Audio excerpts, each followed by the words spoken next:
हाँ जी, good morning students, how are you? I am fine.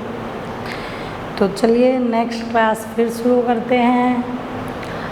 और मुझे पता है आपको वीडियो देखते ही फील होगा कि मैम बड़े एनर्जी से लो लग रहे हैं, और पता नहीं आप देखते भी हो या नहीं, आपको फील होगा या नहीं, लेकिन मुझे लगता है मेरा फ़र्ज़ बनता है बताने का, क्योंकि आप सबको भी पता है कि मैं ये कहती हूँ कि एक वो क्लास ही क्या जिसमें एनर्जेटिक टीचर पढ़ा ना रहा और एनर्जेटिक बच्चे पढ़ नहीं रहे हो, तो एनर्जी लो होने का कारण ये है कि एक छोटी मोटी इंजरी हो गई है, बाय चांस छोटा सा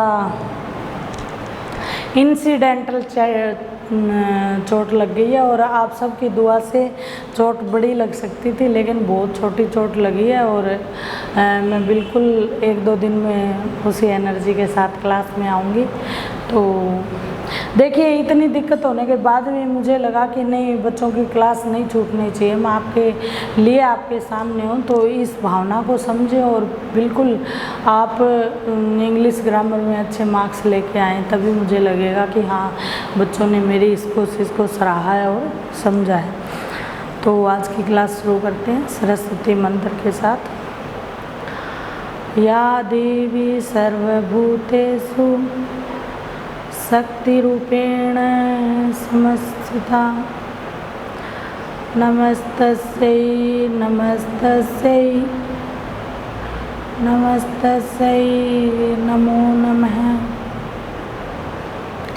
जी हाँ, तो मुझे फीडबैक ज़रूर दें प्लीज़। मैं हर बार कहती हूँ आपको कि कैसा लग रहा है आपको पढ़कर, आप तक मेरी बात पहुँच पा रही है या नहीं, क्योंकि अगर इन क्लासेस के बाद भी आप जैसे 6 क्लास में हमने इंग्लिश की क्लासेस अटेंड की होती है, उसके बाद भी अगर हमें नॉलेज नहीं है, हम आप मैं तो उम्मीद करूँगी कि आप फ्लुएंटली बोलें भी, क्योंकि बीच बीच में वोकैब की क्लास और एक दो दिन में मैं शुरू करूँगी आपको रोज़ का एक कोई एब्रीविएशन या एक कोई फ्रेजल वर्ड या एक इडियम, कुछ भी आपको उसका मीनिंग बताया जाए और वो क्लास में ऐड किया जाए।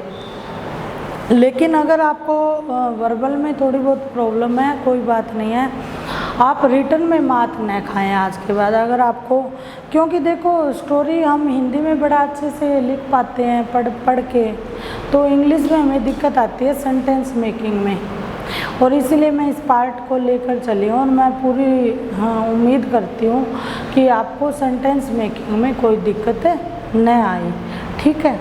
तो अब हम पढ़ रहे थे कि हेल्पिंग वर्ब का प्रयोग कैसे किया जाए। तो हैज हैव की जो हेल्पिंग वर्ब है उसका हमने साधारण वाक्य और नेगेटिव वाक्य में प्रयोग देख लिया था। अब हम देखते हैं कि उसका इंटेरोगेटिव और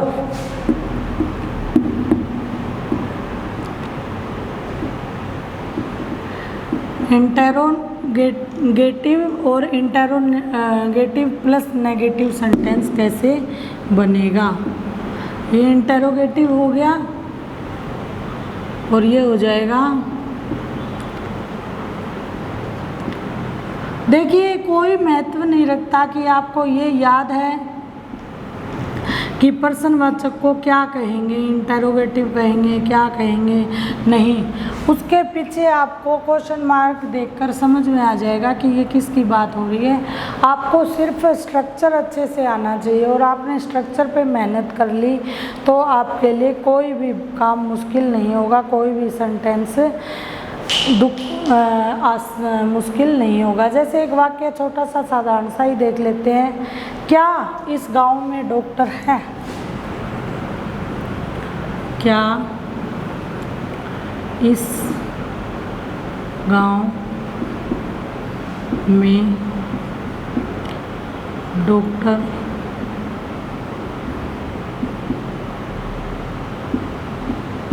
है? और आपको पता है इंटेरोगेटिव सेंटेंस में क्वेश्चन मार्क लगाना बहुत ज़रूरी है।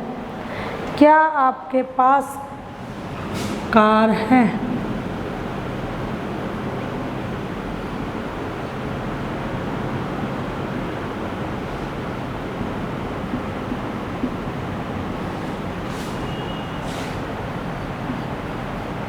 ये 2 वाक्य देखते हैं, फिर इसी का नहीं और क्वेश्चन मार्क देखेंगे। वो मैं आपको अच्छी तरह समझाई चुकी हूँ कि आई के साथ हैव आएगा। आई को आई प्लस जितने भी प्लूरल सेंटेंसेस हैं, प्रेजेंट के नकारात्मक वाक्य हैं या प्रेजेंट के क्वेश्चन वाले वाक्य हैं, उनमें क्या होगा कि बहुवचन और आई के साथ हैव लगेगा, एक वचन के साथ हैज लगेगा, और पास्ट में चाहे कोई भी पर्सन हो, थर्ड पर्सन के साथ हमेशा हैड का प्रयोग होगा। अब क्या आपके इस गांव में डॉक्टर है, तो उसकी हम इंग्लिश कैसे बनाएंगे। अब डॉक्टर एक वचन है तो हैज किस, अब क्या सबसे पहले आ गया ना, तो हेल्पिंग वर्ब भी सबसे पहले आएगी हैज।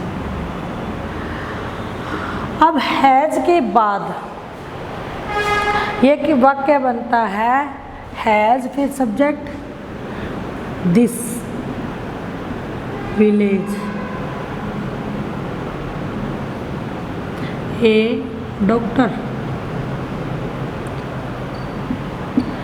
क्या इस गांव में डॉक्टर है, यानी यहाँ पे मैंने क्या कहा, ये पोजेशन अधिकार के लिए प्रयोग होता है, तो सेंस क्या निकलेगी भी, क्या इस गांव के पास डॉक्टर है, तो क्या हो जाएगा, हेल्पिंग वर्ब आगे हो जाएगी, सब्जेक्ट और फिर object, has this village A doctor. ठीक है, इसके बाद जैसे क्या आपके पास कार है, तो आपके पास यहाँ हम कर देते हैं, चलो तुम्हारे, तो एक हैव वाला वाक्य हो जाएगा, क्या तुम्हारे पास कार है, तो क्या लग जाएगा, हैव यू ए कार। क्या तुम्हारे पास कार थी, हैव, ये वाक्य भी लिख देते हैं, पास्ट का हो जाएगा, क्या तुम्हारे पास कार थी।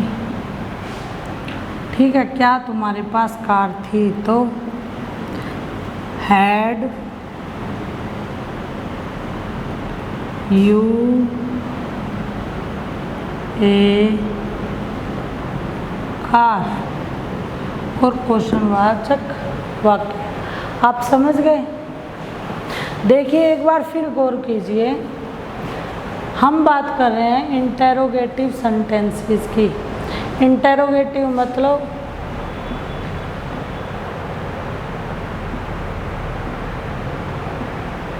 प्रश्नवाचक। ठीक है, क्या इस गांव में डॉक्टर, हम जनरली कितनी बार सामान्यतः हम घर में ये चीज़ें पूछते हैं, क्या आपके पास डॉक्टर है, क्या आपके पास कार है, क्या आपके पास बैंक बैलेंस है ना। बैंक बैलेंस तो तब होगा जब आप पढ़ेंगे, मेहनत करेंगे। क्या आपके पास टाइम है, कई बार हम कहते हैं कि हमें आपसे यह काम करवाना है, तो क्या आपके पास टाइम है इन चीज़ों के लिए। या क्या आपके पास, जैसे हम दुकानदार के पास जाते हैं, ठीक है, आम मैंगो का सीज़न है, तो हम, हाँ भाई, क्या आपके पास आम है, क्या आपके पास, कितना जनरल वाक्य है और कितनी बार हम प्रयोग करते हैं। तो आप इस प्रयोग को शुरू कीजिए और अपनी इंग्लिश भी इम्प्रूव कीजिए। कम से कम आप आपस में और घर में मजाक मजाक में सीख जाएंगे। जैसे आप किसी से कोई भी गाँव में पूछते हैं, अपने दोस्त से पूछते हैं, क्या आपके पास फ़ोन है, क्योंकि आपको हॉटस्पॉट से नेट लेना होता है, अगला मना कर देगा, अगले को भी नेट की बहुत वैल्यू है। तो हाँ, देखिए इस चीज़ से हमें एक सीख मिलती है। आपको लग रहा होगा, जैसे अभी फ़िलहाल की situation, I have a pen, मेरे पास एक दर्द है। जैसे आपको मैंने बताया कि छोटा सा इंसिडेंटल चोट लग गई, तो उसमें भी मुस्कुराते हुए पढ़ाने का जज्बा। तो देखिए, मैं आपको हमेशा ये कहती हूँ कि एज ए शिक्षक आप अपने बच्चों के सामने लेट डाउन मत होइए, क्योंकि अगर आप लेट डाउन हो गए ना, तो आपके बच्चे सीख जाएंगे बहाने बनाना। कोई भी थोड़ी सी प्रॉब्लम आएगी तो वो लेट डाउन हो जाएंगे। जैसे अब होमवर्क नहीं करके लाया ना तो वो सेम आप वाली चीज़ फॉलो करेंगे कि जी मुझे तो दर्द था, चोट लग गई थी। तो कहते हैं कि एक शिक्षक और एक मदर, अगर किसी व्यक्ति के जीवन में ये दो लोग अच्छे मिल जाए ना तो उस व्यक्ति के जीवन को सफल होने से कोई नहीं रोक सकता, है ना। तो इसीलिए और मुस्कुराते हुए ज़िंदगी मुस्कुराते हुए निकालनी चाहिए। देखिए हर व्यक्ति के जीवन में तकलीफ़ है और मैंने आपको क्लासेस में तो कई बार बताया, एग्जाम्पल भी दिए हैं। बहुत मैंने ऐसे लोग देखे हैं, हम सोचते हैं कि मनी इज़ बिग थिंग, पर पैसा बड़ा है ही नहीं। क्यों? क्योंकि ऐसे बहुत लोग देखे हैं जिनके पास अनाप शनाप पैसा है और वो दुखी हैं। तो इसीलिए दुख का पैसे से कोई संबंध नहीं है, तकलीफ़ों का, बाधाओं का है कि यदि हमारे पास पैसे हैं तो हमारा जीवन सहूलियत भरा हो जाएगा और अगर नहीं है तो सहूलियत भरा नहीं होगा। सहूलियत से पैसे का संबंध है, सुख और दुख से पैसे का संबंध नहीं है। तो दोबारा आइए, क्या आपके पास पैसा है? Have you money? ठीक है, हाँ भाई अब नहीं है लेकिन आपके पास फ्यूचर में होगा, क्योंकि आप मेहनत करने वाले पढ़ने वाले बच्चे हैं। मुझे लगता है आपको यह अच्छी तरह समझ में आ गया होगा। अच्छा, एक दे का वाक्य देख लेते हैं। क्या उनके पास पुस्तकें हैं? ये मिटा दूँ?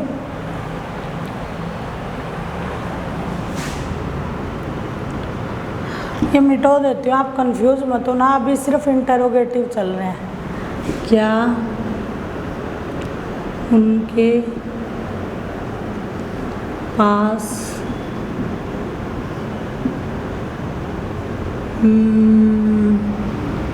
मैंगो ही देख लेते हैं, आम है? Question mark. ठीक है, तो अब इसमें क्या लगेगा? उनके आ गया, यू आ गया, हैव लगेगा ना, हैव यू मैंगोज।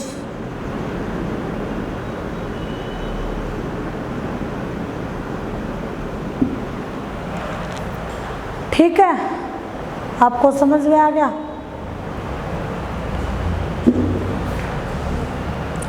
चलिए अब बात करते हैं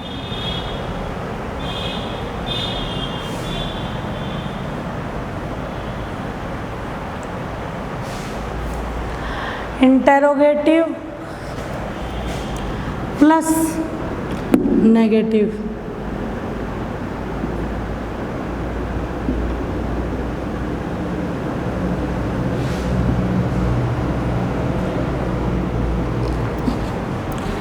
यानी प्रश्नवाचक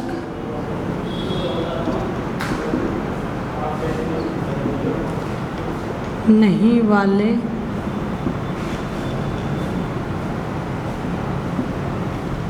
वाक्य।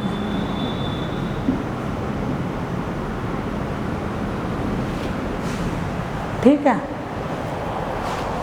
तो अब देखिए इसमें क्या होगा, हमें नहीं का प्रयोग भी करना है। नहीं को कौन दर्शाएगा? नो या नोट। ठीक है, जैसे और पर्सनवाचक को क्या दिखाएगा? हेल्पिंग वर्ब का आगे आ जाना। जो स्ट्रक्चर है वो कैसे बनेगा? Helping verb plus subject plus no और प्लस ऑब्जेक्ट, ऐसे करके हमारा सेंटेंस बन जाएगा। तो अब पहले तो हम क्या देखते हैं? वाक्य देखते हैं। क्या, अब यानी क्या मतलब इंटरोगेटिव आ गया। क्या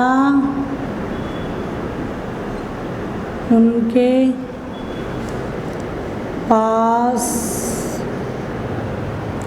क्या उनके पास सेब नहीं है? यानी जैसे मान लो आप सब्जी लाए हो और घर वालों ने साथ में एप्पल भी मंगवाए थे और आप नहीं लाए, तो आपकी मदर हैं वो देख रही हैं बार बार निकाल के कि क्या चीज़ आ गई बाज़ार से क्या नहीं आई। तो उन्होंने देखा कि एप्पल नहीं आई, तो वो आपसे क्या पूछेंगी कि आप सब्ज़ी लाने गए थे, क्या उनके पास एप्पल नहीं है। कितने साधारण से वाक्य और कितना ज़्यादा इसका उपयोग आप अगर अपने घर में ही इस इंग्लिश के जो मैंने आपको लेक्चर दिए हैं उनका एक छोटी सी फाइल बना लो, छोटे से नोट्स बना लो और बैठकर देखना कि दिन में हम कितने कैसे वाक्य यूज करते हैं। उन वाक्यों की आपको लिखना है, हिंदी में ही राइट डाउन कर लो और फिर बैठ के शाम के टाइम में जब भी आप फ्री हो तो उसका सेंटेंस बना कर देखो। अगर कोई सेंटेंस नहीं आता तो आप उसमें मैसेज में डाल लो कि ये सेंटेंस बनाना नहीं आया। अब हम कंडीशन देखते हैं। सबसे पहले क्या आ गया, तो यानी हेल्पिंग वर्ब लो। अब हेल्पिंग वर्ब लगेगी सब्जेक्ट के अकॉर्डिंग, उनका उनके, तो ये क्या होगा, यहाँ पे थर्ड पर्सन कौन सा आएगा, दे आ जाएगा। हेल्पिंग वर्ब क्या लगेगी, दे के साथ, बहुवचन है, बहुवचन में क्या लगेगा, हैव दे। ठीक है, अब ये लग गया। उसके बाद क्या लगेगा, नकारात्मक no, have they no apples.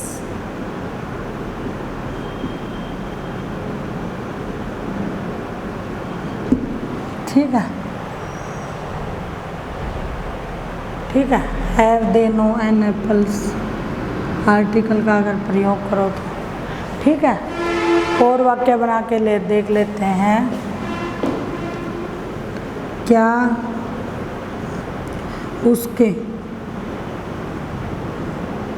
पास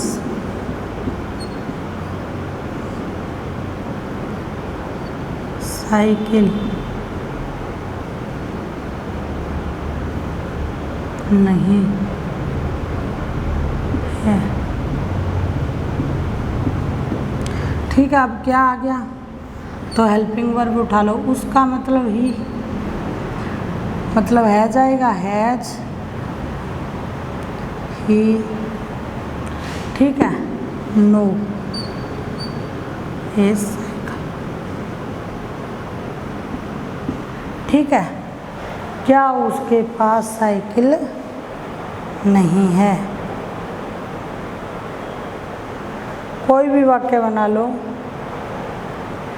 क्या उसके पास दुकान नहीं है।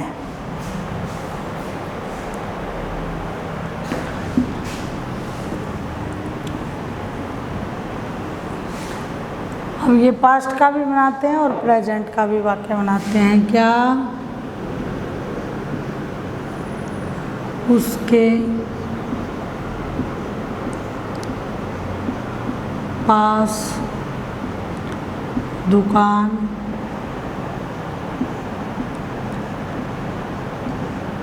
नहीं। क्या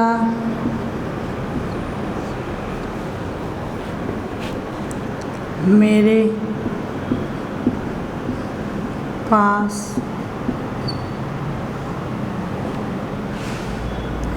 कार नहीं थी। अब ये थी वाला भी हो गया ना, पास्ट वाला।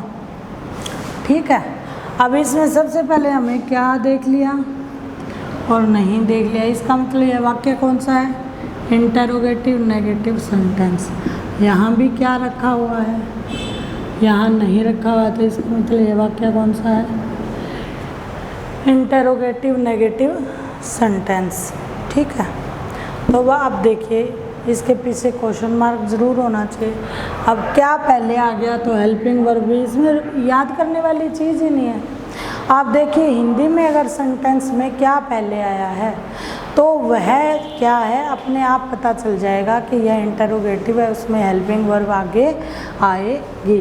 तो अब हेल्पिंग वर्ब ही के साथ हैज़ लगेगी, हैज़, सब्जेक्ट आ गया ही। ठीक है, नो सोप, क्या उसके पास दुकान नहीं है। क्या मेरे पास कार नहीं है, तो मेरा मतलब थी मतलब पास्ट, तो क्या लग जाएगा हैड आई नो कार। ये सेंटेंस पता है क्या, थोड़े आपको अटपटे लगेंगे बनने में भी, कि इनकी जो सेंस है वो क्या है, अटपटी है, लेकिन क्या है, इनका आपको स्ट्रक्चर पे जाना है, ना कि इसके अटपटेपन पे जाना है। ठीक है, अब इसके बाद आपको एक दो वाक्य और देख लेते हैं हेड के। जैसे मेरे पास एक कार है, वो हमने देख लिया था, I had a car, I had a cycle. लेकिन ये देख लेते हैं, क्या उसके पास छतरी थी? क्या उसके पास छतरी नहीं थी? क्या उसके पास छतरी नहीं थी? अब देखिए, सबसे पहले क्या और नहीं दोनों चीज़ हमें दिख के, यानी हमारा सेंटेंस इंटेरोगेटिव प्लस नेगेटिव है। तो इंटेरोगेटिव नेगेटिव होने के बाद हमें पता है कि क्वेश्चन वाला जो पार्ट है वो क्या आएगा, पहले आएगा। तो क्या हो जाएगा, हैड ही, उसके पास नो एन अम्ब्रेला। ठीक है, had he no umbrella, umbrella मतलब यू लगेगा, U M umbrella. Had he no an umbrella. ठीक है, इसके बाद क्या उसकी दो पत्नियां नहीं थी?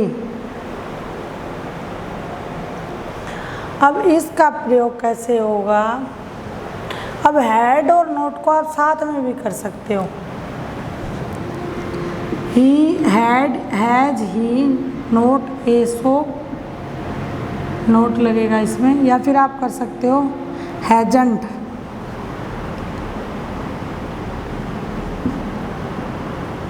सो।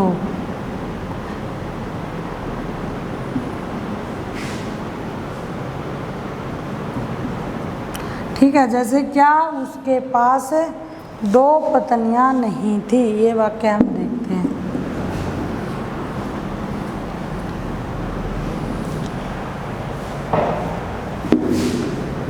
क्या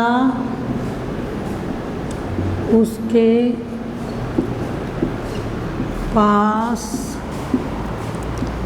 दो पत्नियां नहीं थी? अब ये क्वेश्चन है, अब इसको अगर हमसे कोई पूछेगा तो कैसे पूछेगा, हैड और नोट इसका हम साथ में यूज कर लेते हैं। आगे आ गया हैड, हैडंट, हैड नोट हो गया ना, hadn't he two wives.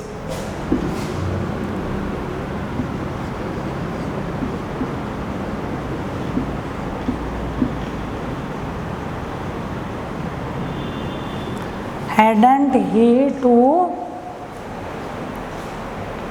Wife, wife का बन जाएगा, दो आ गई तो वाइव्स। ठीक है, hadn't he to umbrellas, hadn't he to car, क्या उसके पास दो कार नहीं थी?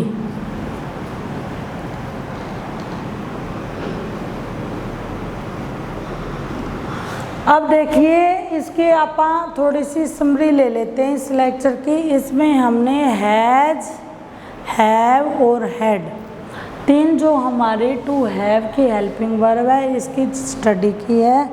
और इसमें वर्ब की थर्ड फॉर्म का प्रयोग होगा जब हम टेंस का यूज़ करेंगे, उसको मैंने अच्छी तरह से दिखाया आपको। उसके बाद जब हम साधारण वाक्य, negative sentence, interrogative and interrogative negative sentence बनाएंगे तो कैसे हम वाक्य बनाएंगे, उन वाक्यों को मैंने लिखा है। और आपके लिए मैं थोड़ा बहुत आज होमवर्क छोड़ देती हूँ, आप लिखेंगे, सेंटेंस देती हूँ, उसकी आप इंग्लिश बनाएंगे। तो क्या है, उसके पास पैसे नहीं हैं, आप इन वाक्यों को घर से बनाएंगे। उसके पास पैसे नहीं है,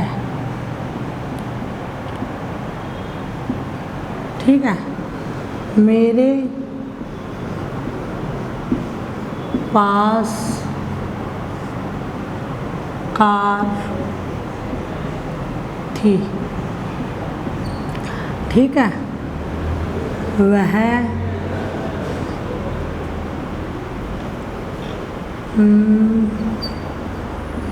उसके पास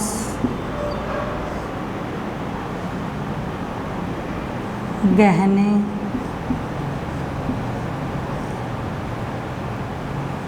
है। क्या उसके पास पेन था, ठीक है। क्या उसके पास छतरी है। और लास्ट वाला वाक्य, क्या उसके पास रेनकोट,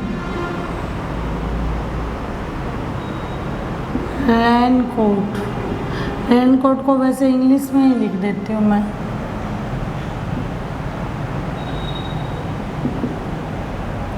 रेनकोट नहीं था। या क्या उसके पास फ़ोन नहीं था, ठीक है। 1 2 3 4 5 6 सेंटेंस हो गए, ये आपके लिए होमवर्क है। और इस होमवर्क का देखती हूँ मैं रिप्लाई कितने बच्चे करते हैं। और आज आपने क्लास अच्छे से सुनी, देखी, समझी, इसके लिए आप सबका बहुत धन्यवाद। मिलते हैं नेक्स्ट क्लास में।